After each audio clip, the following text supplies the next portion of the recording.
Hi, I'm Greg Kampe, and I am coached to win.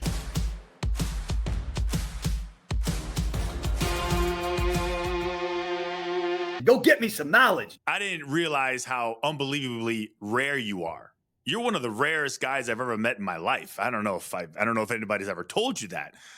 One is you've coached at the same school for over 40 years. That's unbelievably impressive.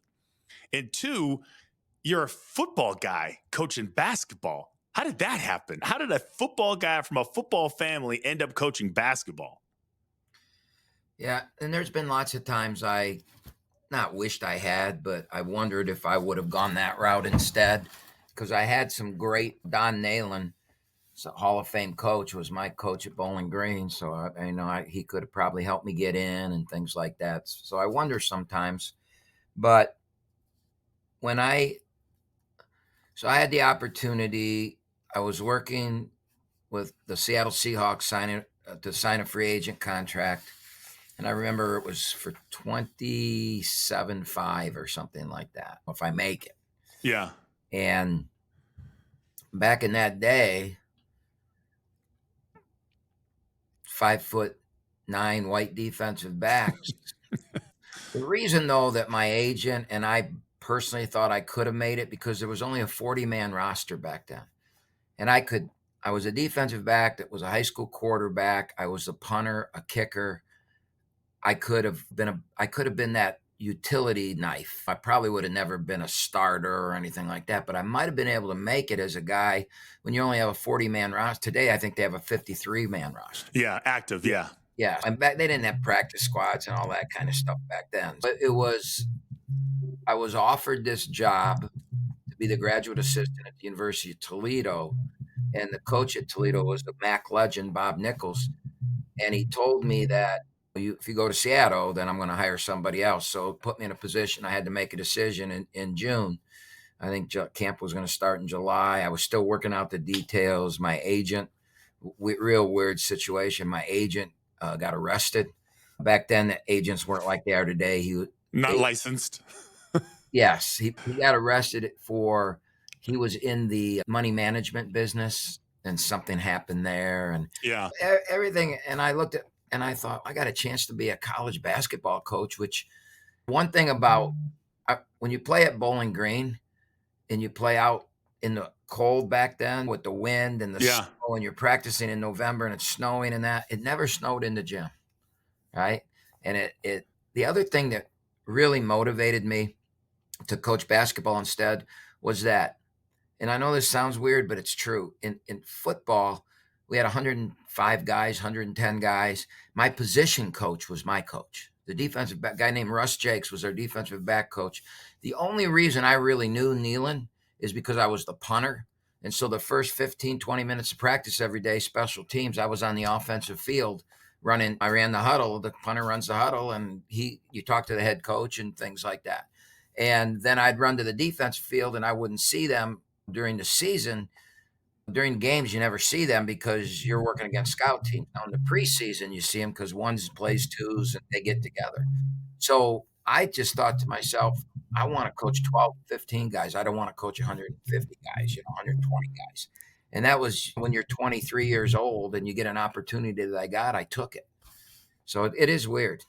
You ever wonder what your life would be like if you ended up taking that opportunity? That must have been really tough to walk away from. You go back, and so the guy that played behind me, I'm watching a game. Back in those days too, you don't have field pass and things like that. You'd only get the game of the week, or if CBS would do. And I'm watching the Atlanta Falcons play, and all of a sudden I hear a tackle by Tom Moriarty, and I went, what? And that's the guy that backed me up. His senior year, he backed me up when I was a sophomore, and he made it. And I'm thinking to myself, oh my God, maybe I could have made it. But yeah, I don't know. I tell you what, Coach, you made the right decision, because as a player, so far, there isn't anyone who's played 40 or more years. And here's the other good thing. You're walking, you're talking. I'm assuming you don't have any head issues as far as concussions. Maybe your players have driven you nuts before. That's a great story. a punter, kicker, and cornerback. You don't see the combination much at all.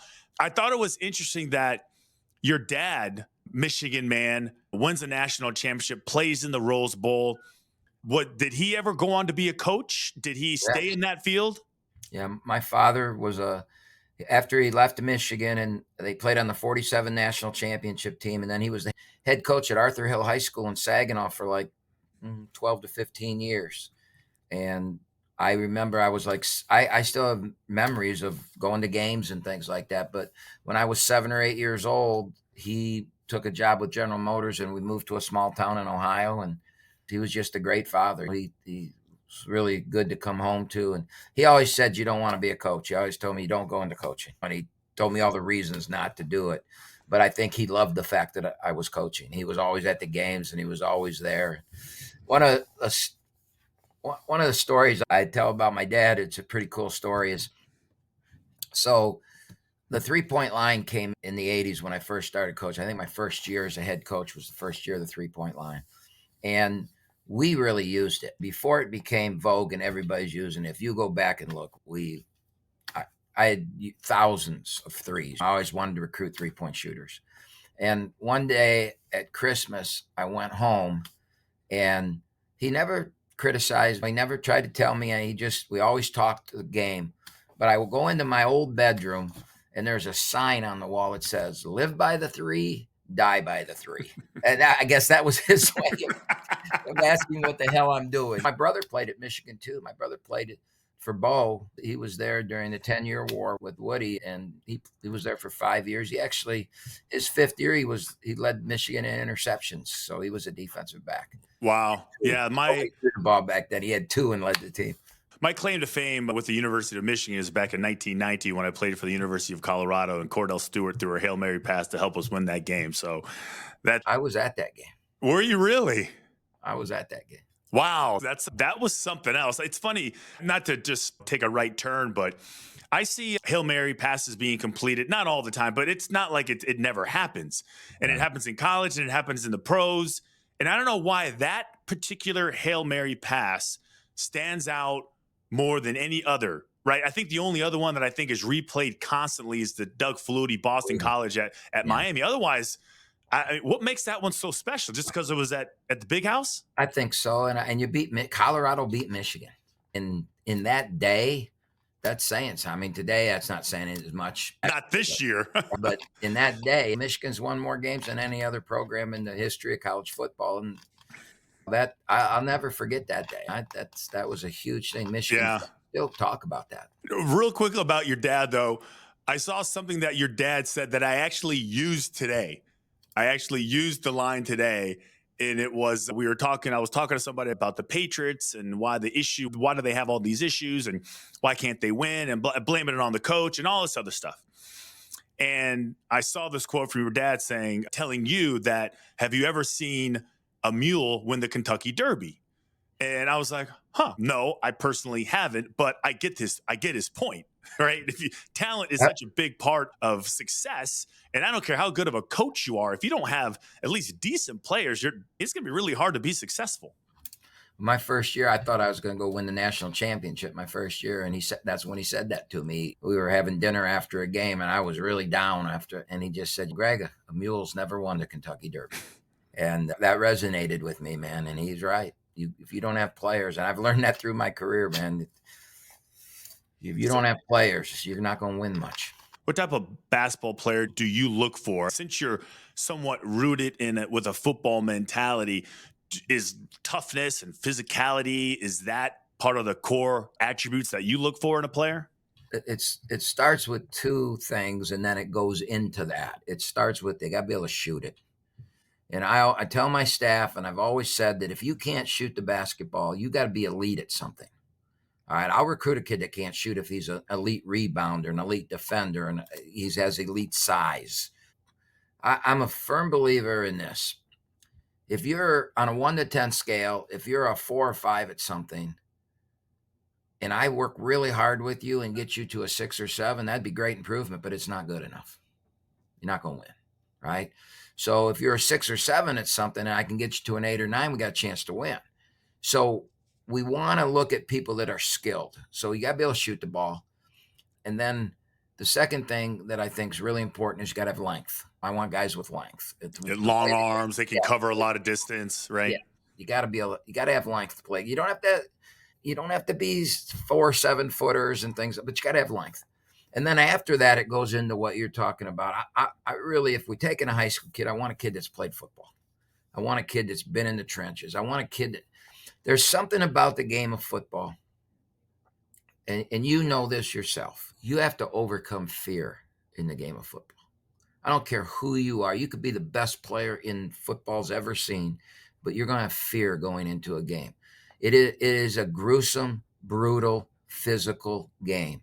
And if you don't mentally prepare for that and overcoming fear and being able, especially as a 5'9", 170-pound defensive back, in that day taking on the arc block, I got tight ends. I've got big butt fullbacks coming out at me. I played the short side corner. Back then, the hash marks were wider, so they ran the ball into the field, into the short side of the field, and I was taking on. And if I couldn't get myself prepared to play and realize I'm going to get beat, I'm going to take a beating, and I've got to be able to give it back. So I just believe that to play the game of football, you have to understand fear, and you have to understand the ability to mentally handle that. And so I really like that in recruiting a player. The second thing I think football has that I didn't play hockey and I didn't play soccer in those sports, so I don't know if they have it, but way different than basketball is you're part of a 110-man, 85-man team, right? And in basketball, on a 15-man team or a 12-man team, one guy can make a huge difference. But in football, you need way more than one guy. Even if you've got the best quarterback in the game, you're not going to win unless you've got lots of players. And they're all one heartbeat, right? They're all together. And I know all your coaches have told you that in football. You hear that all the time in the football locker rooms. We got to be one heartbeat. We got to do this together. And so having that mentality, I want in my basketball locker room. So with that, Coach, it's a two-part question. With that, can you coach scared out of a player? Can you coach timid out of a player? I never have. Always think I can. Never have. Can you make a kid tougher? No. Can you, as a group, lift him up? Yes, you can. If you're part of the group and the group lifts him up, yes. But can I go in and make, you're not tough enough, can I make you tough? And in the old days, we could grab them and yell at them and call them names and make them do up downs and push-ups and run and things. So you can't do that stuff today. But I'm not even sure that stuff worked back then. It worked more for me, right? It worked more as the coach. You felt better that you tried, right? Yeah, Today, you can't do that stuff. Yeah, I do wonder. So if you've seen so much over your 40-year career, we just talked about it back in those days in 84 and 90. I got into college football in 1990. Like, there was a totally different approach to coaching. Now I see it in the pros. I don't want to say they're coddled, Coach, but I do think they're very aware of and just the only way I know how to say is their feelings and what they need and how their day is going. And I feel like that is absolutely important in some aspects, because this is why I'm doing this show. At other times, I do feel like, I don't know, I sometimes you just gotta deal with it and move along, because I feel like the train doesn't have time to wait. How do you see it now? Let me throw this by you, see what you think of this. So I get asked at a lot of speeches I give, I get asked this similar question, and this is how I answer it. 20 years ago, if I ask a player to jump, they'd look at me and say, "How high, coach?" And when you were playing, "How high, coach?" I talk about NIL now, and I would have paid Bowling Green to be on that team.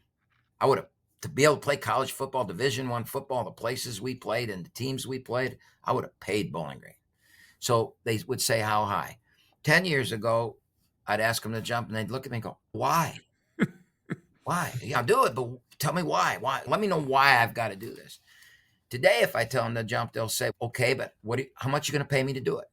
And if I'm still doing this in 10 years, I think they're going to look at me and they're going to say, "Coach, I would love to jump, but that ain't in my contract. Oh God. And I think that's the route we're going. Man, I don't even know how do you navigate it? How do you play? I don't want to call it a game, but how do you play businessman? How do you play CEO, GM? How does that even work?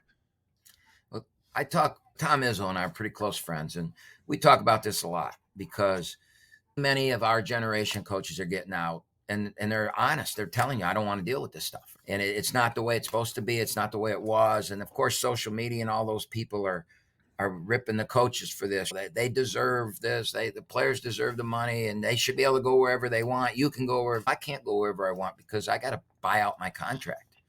Player doesn't have to buy out his contract. I know a coach that was offered the UCLA job and wanted it and couldn't take it because he had a $10 million buyout in his contract. He could afford to do it. So we're not able to go wherever we want, whenever we want, but people believe that. Anyways, to answer your question, I don't want to be that old guy yelling at the clouds or get off my yard or I walk 3 miles to school uphill every day. I don't want to be that guy. I want to do this. I enjoy coaching. It's my livelihood. I have coached a long time. I want to keep doing it. So in order to keep doing it, I got to change. I have to change.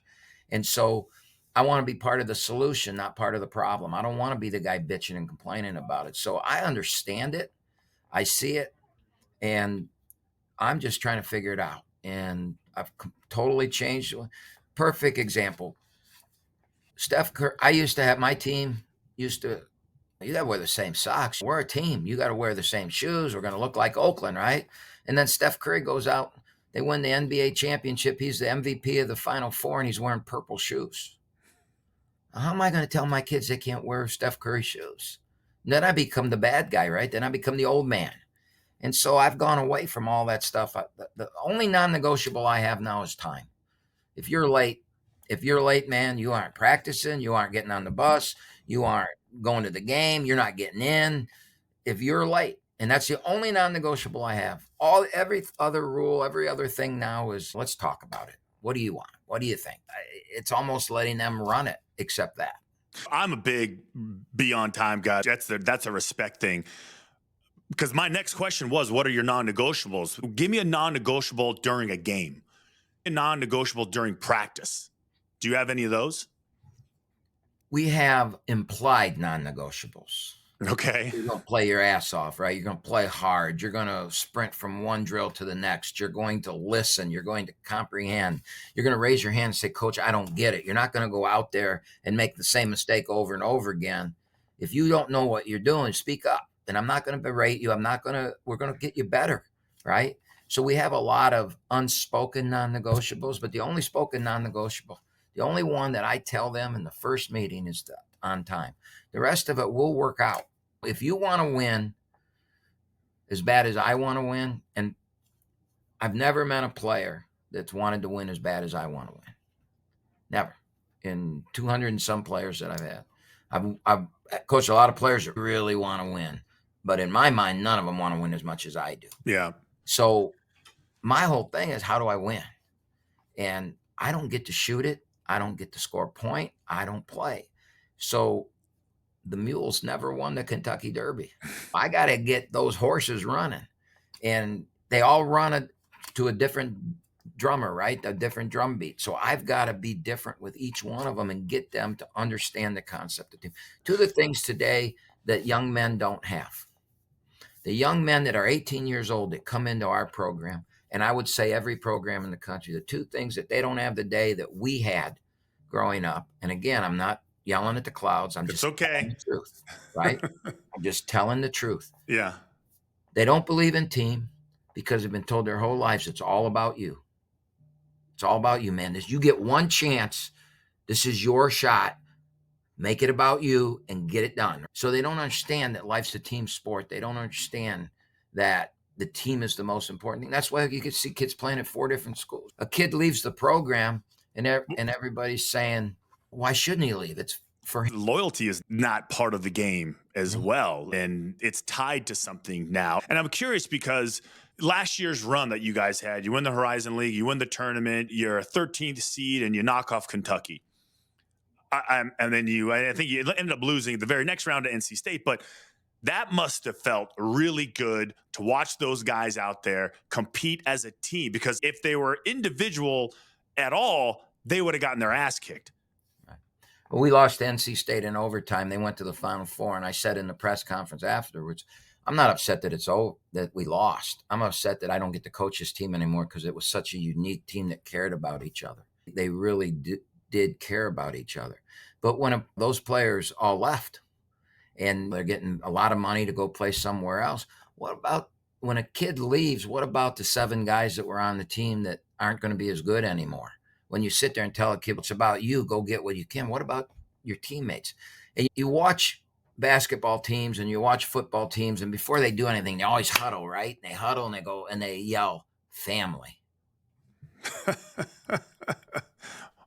Yeah, only in the moment. And that's what I mean by when I get them, the team isn't important. And so that's the thing I got to jam down their throat, that it's a team. And then the second thing that the kids today don't do, they don't respect authority. They don't. And we're in a society nowadays that isn't respecting authority. So they're being taught that in society, not just in sports. And so how do I get across to them that they have to respect authority, from a policeman to somebody on campus to the dean of students? I've never taught my kids, even back in the old days, I've never taught them not to question authority. I think I question authority. I would go in and sit down with my boss and question something in a respectful manner in which I respect him. So you can question authority when you respect authority. But we're in a society today that just, because of social media and Twitter and all those things where you can just get and write whatever you want, I've got a really tough job teaching these young men to respect authority, respecting a referee. I mean, that in itself, if you watch the NBA game, tell me that any of those people respect the referees. I asked my 2 girls, the one in college and one in grammar school, I said, have you ever bitched and complained to a ref and the ref said, uh-oh, my bad, here you go, I'm going to take it off the books? Have you ever had that happen in your life? I have never seen it happen in my life. So that drives me crazy too. I just wish they would just walk away. But for some reason, it's just they have to question it or challenge it. And it's never been changed, ever. We don't respect it. And we have to teach. That has to change. I've spoke because of the Kentucky win. I've been on a tour all year speaking, and I've spoke at a bunch of high school graduations. And the one thing I challenge that high school class to is, you're going to be the new leaders in that. Let's get back to respecting authority. Challenge it, question it. Just because somebody says something doesn't mean it's right, but understand who those people are and respect it. And if you got to change something, figure the right way to change it. A couple more, Coach. This is something that interests me, and it's young athletes failing. Sometimes I have to admit that I kind of grin and smile inside when I see a young athletes fail. Not because I want them to fail, because I feel like it's, here's a really important lesson. Here's an opportunity to see if they can overcome it. Right. Here's a chance to difficult circumstances. I wonder if they can jump up and then just attack it. Do you feel like that's an important life moment for them? I want us to fail. Our exhibition season, I want to get beat. I want to fail. I want our players to fail, because most of them haven't. Most of them have not failed. Most of them have been bubble wrapped, and mom and dad take care of everything, or the handler. If there isn't a mom and dad, there's the people that recognize that this basketball player is going to be special and he might make money, and they all hang around him and they take care of that. All the bad things go away. And so I think there's nothing in the world that's worth anything that's easy, right? That old easy button that one the Staples commercial, right? That old easy button. Yeah. Get that out of your life, kids. Get it out of your life, because it's not worth anything that's easy. And so we talk all the time to our group. I tell them I want them to fail. I tell them, this is good, man. This is good. I don't remember what coach said. There are never losses. There's just learning experiences. And I really preach that. Now you get into March and there's losses that end it. So there are losses. So you can't live by that, but you can talk about learning and getting better. And the only way to get better is through failure and repetition. Do it, fail, do it, fail, do it, succeed. I think that's all through life. We don't want to get too deep here, but I do think that's all about life. And you're right. I think that kids get bubble wrapped today. And I did it myself. I had 3 boys and I caught myself. Hey, let's do this. I'll, don't worry about that. I can take care of that. Let's get where I should just said, you know what? You get yourself out of that trouble, right? You figure it out. Right. You put yourself in there, you get out of it. But then as a dad, you love the kids, you want to support them. And then after it's all over, you realize, man, maybe I didn't help him today. Maybe I hurt him. But as a coach, I think it's really important that you care about your kids. You're there for them, but you let them fail. You got to let them fail. And then you got to help them pick themselves up. Last one, Coach. You mentioned that big game last year against Kentucky and then the NC State loss in OT. Can you share anything that you said to the team before the Kentucky game? I think that basically we were excited about the Kentucky fans. Man, they're crazy. Okay. They are crazy. Big Blue Nation is crazy. I'd love them to be Big Grizz Nation though, because how crazy they are. But the emails and the tweets and the things that I got about you guys, because I came out and said, this is a great matchup for us.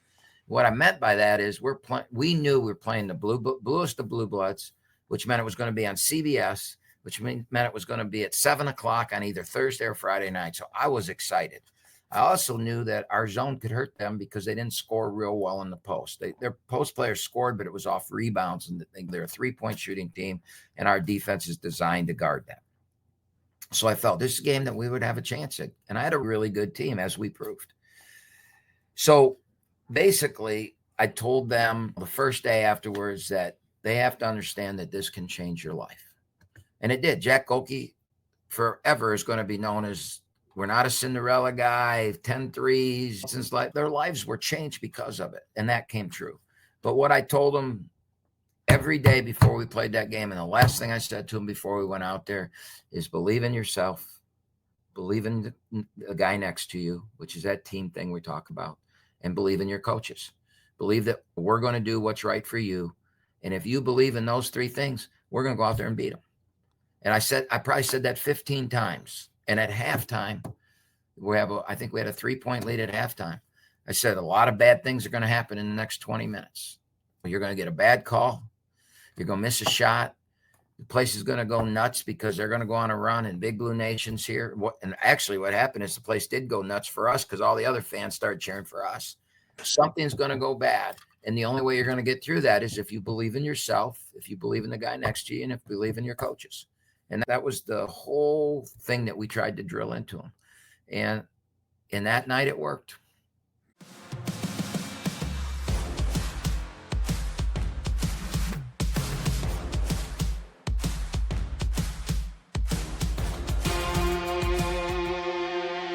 Go get me some knowledge.